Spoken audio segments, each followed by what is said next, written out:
Raghavendra, Nepal border से सटे इलाकों में लगातार कार्रवाई की जा रही है, उन पर आपसे जानकारी लेंगे। उससे पहले हमारे साथ और तमाम संवाददाता भी जुड़ गए हैं। दामोदर शुक्ला हमारे साथ जुड़ गए हैं, हमारे संवाददाता बलरामपुर से, पीलीभीत से भी हमारे साथ हमारे संवाददाता जुड़ गए हैं, संजय शुक्ला और अनिरुद्ध मिश्रा भी हमारे साथ बने हुए हैं बहराइच से। पहले स्टेट हेड आपके पास ही आऊंगी।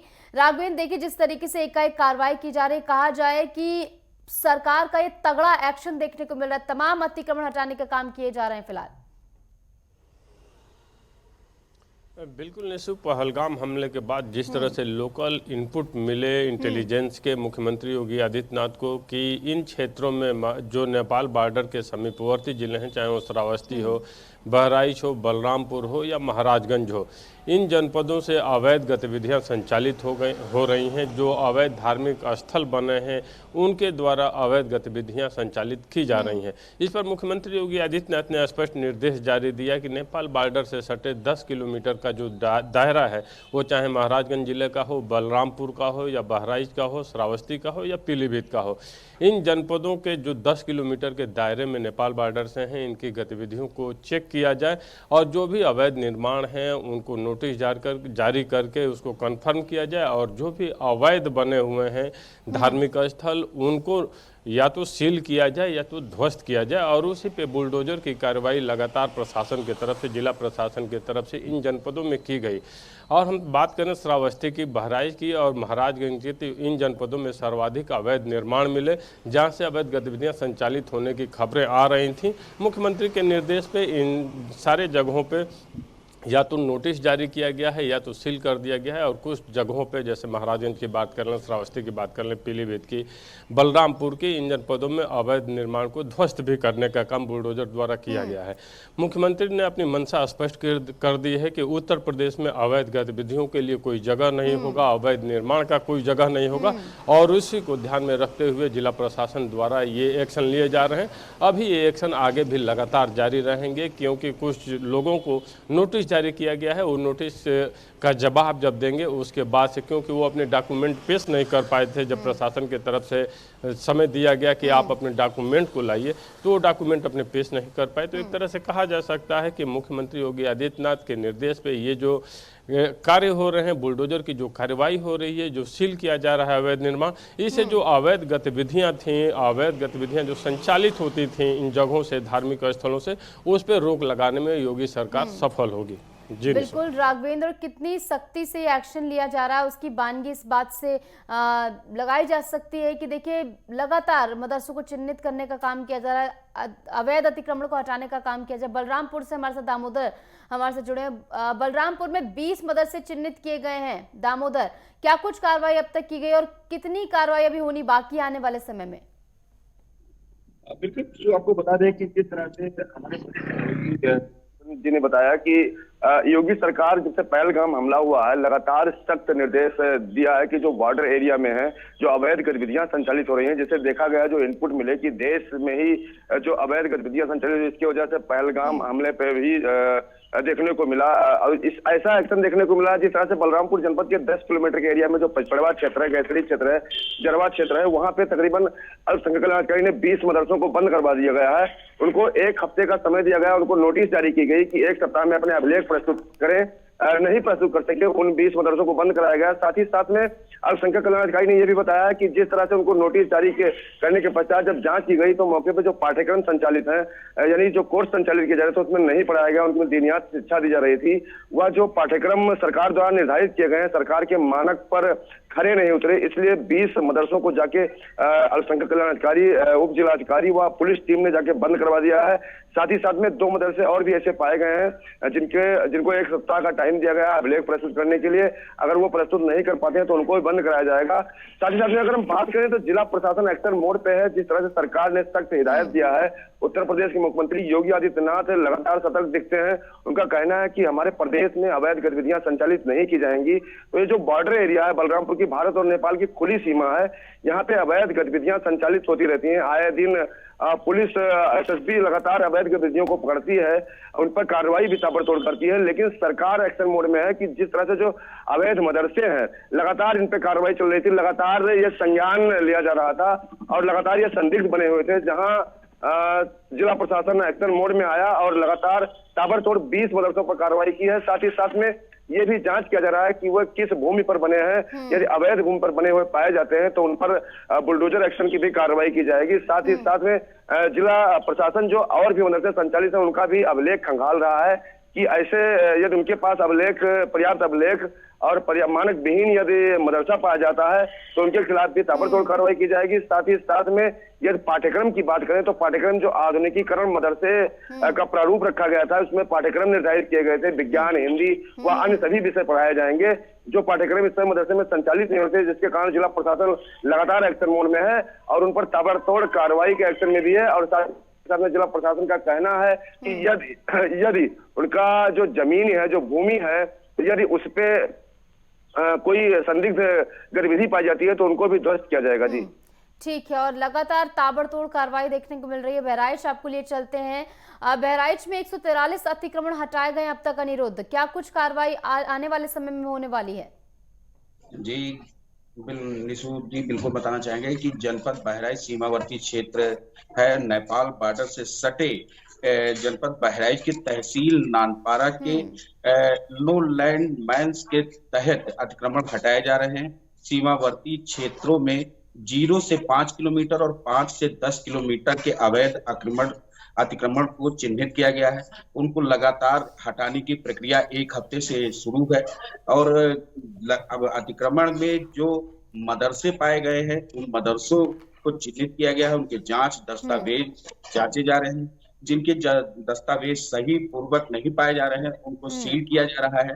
तो वही अल्पसंख्यक अधिकारी और पुलिस टीम और उप जिलाधिकारी के नेतृत्व में यह अतिक्रमण हटाए जा रहे हैं। अभी आज भी अतिक्रमण का कार्य चालू है और कल भी अतिक्रमण का कार्य चालू था और लगातार किया जा रहा है। जो सीमावर्ती की अंतरराष्ट्रीय देश से जो जोड़ती रोड है उस पे जितने अतिक्रमण है अवैध हैं उनको 287 अतिक्रमण को चिन्हित किया गया था, जिसमें 101 अतिक्रमण को हटा दिया गया है। और इन अतिक्रमण में जो पढ़ने वाले अब मदरसे हैं या कोई धार्मिक स्थल है उनकी दस्तावेज जांची जा रही है। उनको जिनके दस्तावेज सही नहीं किए जा रहे हैं पाए जा रहे हैं उनको सीज किया जा रहा है। तो वही नो मैंस लैंड के तहत अतिक्रमण उप जिलाधिकारी के नेतृत्व में कराया जा रहा है और प्रशासन ने इस अतिक्रमण की लापरवाही को लेकर उप जिलाधिकारी और तहसीलदार के 1 महीने का वेतन भी बाधित किया था, जिसमें अतिक्रमण को लेकर लापरवाही बरतने का मामला सामने आया था। और आपको बता दें कि जनपद बहराइच जैसे नेपाल बॉर्डर सीमा है, नेपाल देश के लिए है, ओपन बॉर्डर है, वहां के लोग यहाँ चले आते हैं और तो ऐसी गतिविधियों पर भी रोक लगाई जा रही है। और संदिग्ध स्थल जैसे मदरसों में संदिग्ध गतिविधियां भी पाई गई हैं, उन मदरसों को भी सीज किया गया है। जी बिल्कुल। और आने वाले समय में इसी तरीके ताबड़तोड़ कार्रवाई देखने को मिलने वाली है, जिस तरीके सीएम की ओर से सख्त निर्देश दिए गए हैं। संजय शुक्ला आपके पास आऊंगी, पीलीभीत से हमारे साथ जुड़े हुए हैं। संजय, पीलीभीत में क्या कुछ कार्रवाई हुई है, कितने मदरसों को सील किया गया है, कितने अतिक्रमण हटाए गए हैं अब तक, क्या कुछ पूरी जानकारी?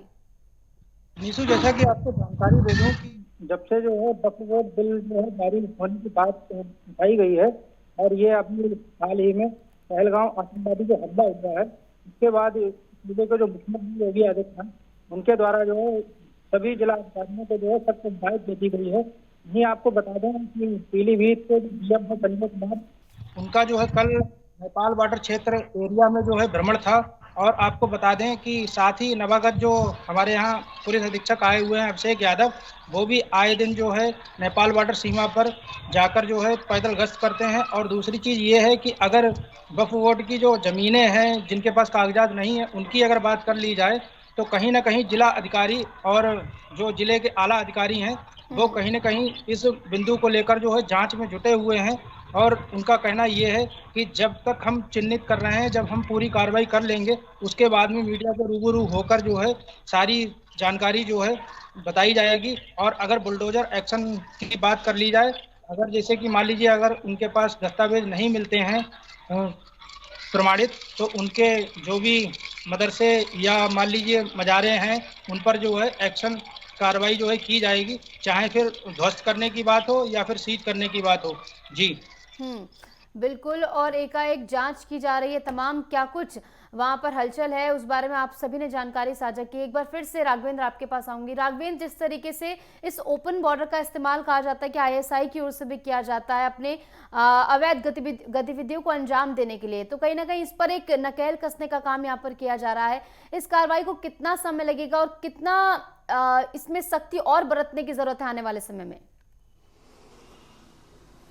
बिल्कुल नहीं, चूँकि नेपाल का जो ये बॉर्डर है वहाँ पे एक साधारण प्रक्रिया होती है कि भंसार बनता है और आप अपनी गाड़ियों को भी लेकर आ जाते हैं और यहाँ पे आपको जो भी काम करना रहता है करते हैं, चले जाते हैं। ऐसे में अगर इस तरह की अवैध गतिविधियाँ संचालित करनी होती हैं तो इन लोगों के लिए ये मार्ग सुगम होता है, क्योंकि इन मार्गों से आना जाना आसान है। क्योंकि भारत नेपाल राष्ट्रों के बीच में जो एक समझौता था, नेपाल हिंदू राष्ट्र था, उसके बाद भारत और नेपाल में आवागमन को सुगम बनाने के लिए, एक देश से दूसरे देश में व्यापार करने के लिए जिस तरह से सुगम बनाया गया, उसी का दुरुपयोग ये अवांछित तत्वों द्वारा कहिए या आतंकवादी गतिविधियों में लिप्त लोगों द्वारा कहिए या भारत विरोधी ताकतों का जो एक रवैया कहिए कि इस मार्ग को चुना और इस मार्ग से आकर अपनी अवैध गतिविधियों को भी संचालित करने का काम किया। ये एक दिन में नहीं हुआ है। अगर बहराइच में 384 अवैध कंस्ट्रक्शन चिन्हित किए गए धार्मिक स्थल, जिनमें 141 पे कार्रवाई की गई, तोड़ा गया, और 243 को नोटिस जारी की गई जिस पे अभी आगे कार्रवाई होनी है। वहीं पीलीभीत में 77 धार्मिक स्थल इस तरह के चिन्हित किए गए, महाराजगंज में 20 चिन्हित किए गए। तो ये बताता है कि एक दिन में नहीं, वर्षों से चली आ रही है प्रक्रिया है, भारत विरोधी ताकतों द्वारा अपनाया गया ये सुगम मार्ग की इन रास्तों से आइए और यहाँ पे सुगमता से अपनी गतिविधियों को अंजाम दीजिए। इसमें कहीं ना कहीं से बॉर्डर पे जो भी फोर्सेस तैनात होती हैं उनकी भी भूमिका संदिग्ध मानी जानी चाहिए, क्योंकि बिना ऐसी सहमति के अवैध गतिविधियां संचालित नहीं हो सकती। इसी के साथ साथ जो भी जिला प्रशासन है, जो भी अब तक वहाँ पे पोस्टेड अधिकारी रहे हैं, चाहे आईपीएस लेवल के या आईएएस लेवल के, उनको भी जिम्मेदार ठहराया जा सकता है। क्योंकि जब आपके ज़िले में पोस्टिंग मिलती है तो इस तरह की गतिविधियों पे लगाम लगाने की जिम्मेदारी आपके कंधों पे होती है। अगर आप इसको अंजाम देने में असफल होते हैं तो ये आपकी असफलता है, आप उसको रोक नहीं लगा पाए। तो अब सरकार, चूँकि योगी आदित्यनाथ की सरकार इसको पूर्ण रूप से चिन्हित की है, इन जनपदों पे 10 किलोमीटर के दायरे को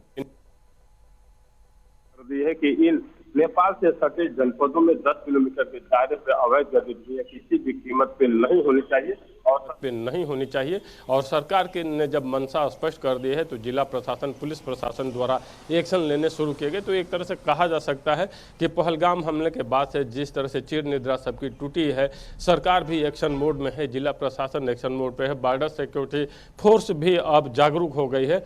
तो इन अवैध गतिविधियों पर जल्दी ही लगाम लगाने में सफलता मिल सकती है। बिल्कुल, और जरूरत भी है, क्योंकि ओपन बॉर्डर होने के चलते यहाँ पर खतरा जो है सबसे ज्यादा होता है। तो कहीं ना कहीं यहाँ पर लगाम लगाने की जरूरत है तमाम इन अतिक्रमण वाली गतिविधियों पर। दामोदर, आपके पास आऊंगी। दामोदर, लगातार जो कार्रवाई की जा रही है, इससे क्या कुछ सामाजिक और आर्थिक प्रभाव पड़ रहा है?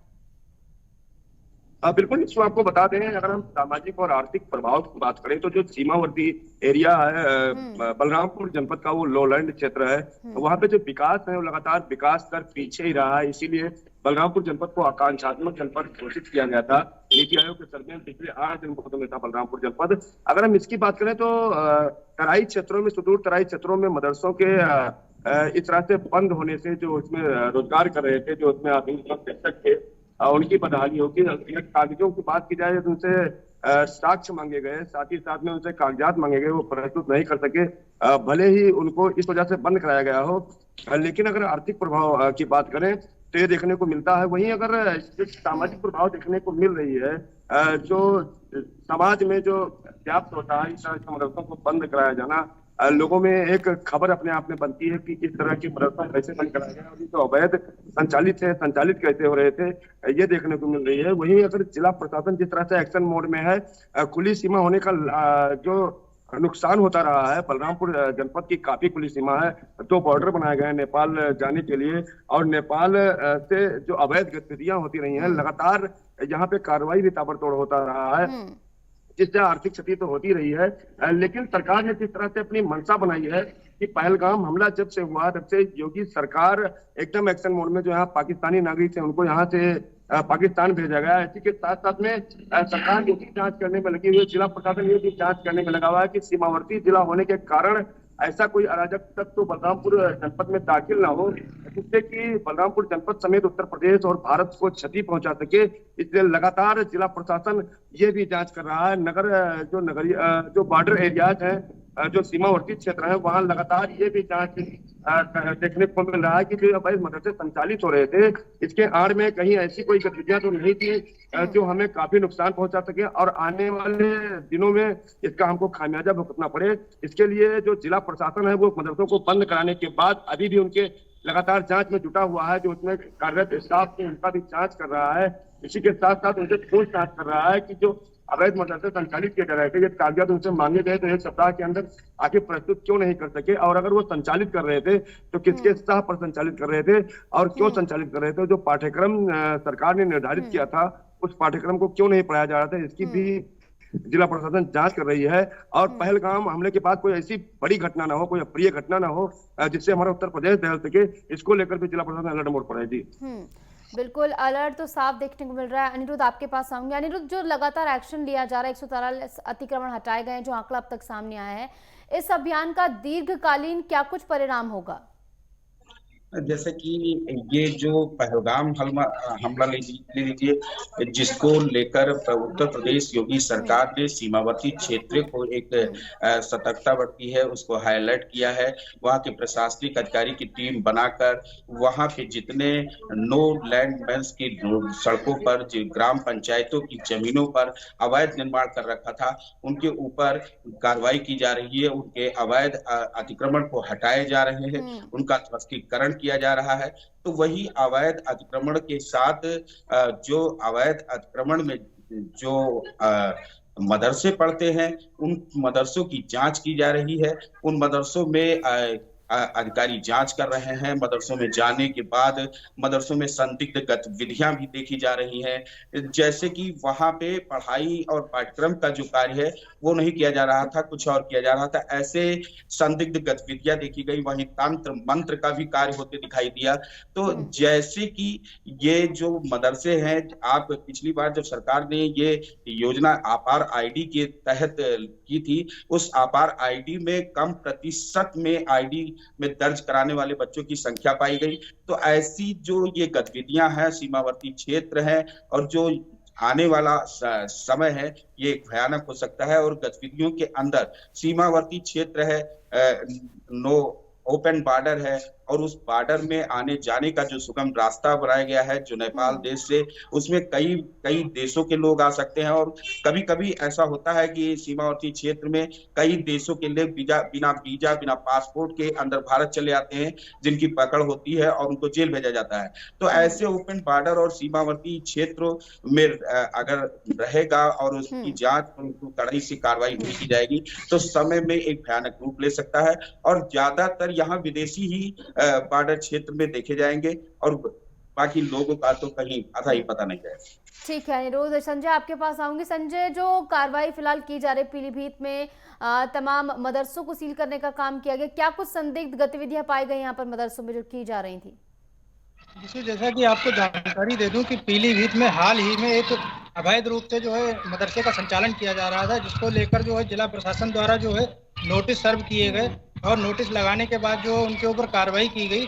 तो जब नोटिस लगाए गए तो उसके बाद जो मदरसा संचालक थे वो कहीं ना कहीं जो है मदरसे में ताला डालकर जो है वहां से फरार हो गए, जिसके बाद से जो है अभी तक हाल ही में जो है डीएम द्वारा जो है 77 ऐसे जगह जो है चिन्हित किए गए हैं और उन पर भी बहुत ही जल्द कार्रवाई करने की बात जो है जिला प्रशासन द्वारा की जा रही है। और वहीं आपको बता दूं कि पीलीभीत और नेपाल बॉर्डर की जो सीमा है उस पर भी जो है एसएसबी और पुलिस द्वारा जो है संयुक्त रूप से फुट रेसिंग जो है की जा रही है, क्योंकि पीलीभीत में जो है नेपाल नजदीक पड़ता है, मुश्किल से 20-25-35 किलोमीटर की दूरी पड़ती है। तो यहाँ पर जो अपराधी किस्म के लोग हैं वो कहीं ना कहीं आवागमन उनका संचालित होता रहता है।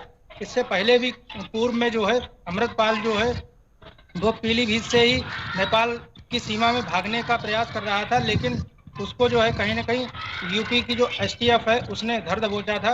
इसको लेकर जो है इस समय जिला प्रशासन जो है अलर्ट मोड पे है। जी निशु। बिल्कुल, लगातार एक्शन जो है ताबड़तोड़ तरीके से चल रहा है, तब तक चलता रहेगा जब तक तमाम अतिक्रमण को यहाँ पर हटाने का काम पूरा नहीं हो जाता। फिलहाल बहुत बहुत शुक्रिया आप सभी का जुड़ने के लिए और तमाम जानकारी दर्शकों तक साझा करने के लिए।